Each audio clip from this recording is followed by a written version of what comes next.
ഇന്ന് കാർത്തിക വിളക്കായിട്ട് ഇന്നല്ല കേട്ടോ ഇന്നലെ. അപ്പൊ കാർത്തിക വിളക്കായിട്ട് കുറച്ച് വിളക്കൊക്കെ വെക്കാൻ വിചാരിച്ചിട്ടോ. പോസ്റ്റിംഗ് കഴിഞ്ഞ് വന്ന് നേരെ കുളിച്ച് റെഡിയായി വിളക്ക് വെക്കാൻ വേണ്ടി വന്നേ. എക്സാം ഒക്കെ വരാൻ പോയില്ലേ, അപ്പൊ ഇനി കുറച്ച് ഭക്തിയുടെ മാർഗത്തിലാവാന്ന് വിചാരിച്ചു. കാരണം എക്സാം വരുമ്പോഴാണല്ലോ എല്ലാവരും ദൈവത്തിനൊക്കെ ഇങ്ങനെ ആലോചിക്കണത്. താൻ പാതി ദൈവം പാതി എന്നാണല്ലോ. പക്ഷെ എന്റെ കാര്യത്തിൽ മുക്കാൽ ദൈവവും കാല് ഭാഗം ഞാനും ആണ് കേട്ടോ. എന്നിട്ട് തന്നെ എന്തൊരു പാടാ പാസ്സാവാൻ വേണ്ടിട്ട്. എക്സാം ടൈമിൽ മാത്രം പ്രാർത്ഥനയും പൂജയൊക്കെ ആയി നടക്കുന്ന ആൾക്കാർ നിങ്ങളുടെ കൂട്ടത്തിലുണ്ടെങ്കിൽ ഒന്ന് കമന്റ് ചെയ്യണേ. ഞാൻ എക്സാം ആയി കഴിഞ്ഞാൽ പിന്നെ ഒരേ പൂജയായി, പ്രാർത്ഥനയായി, പിന്നെ അമ്പലങ്ങൾ പോക്കായി, അങ്ങനെയൊക്കെ. ഇതുപോലെ ദീപം തെളിയിക്കുന്നത് വീടിന് ഭയങ്കര ഐശ്വര്യാന്ന് അമ്മ പറഞ്ഞിട്ടുണ്ട് കേട്ടോ. പിന്നെ അതോടും കൂടി ചെയ്യാന്നാണ് വിചാരിച്ചത്.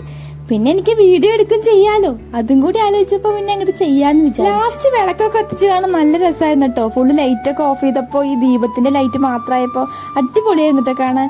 അപ്പൊ അത്രേ ഉള്ളൂ, ബൈ.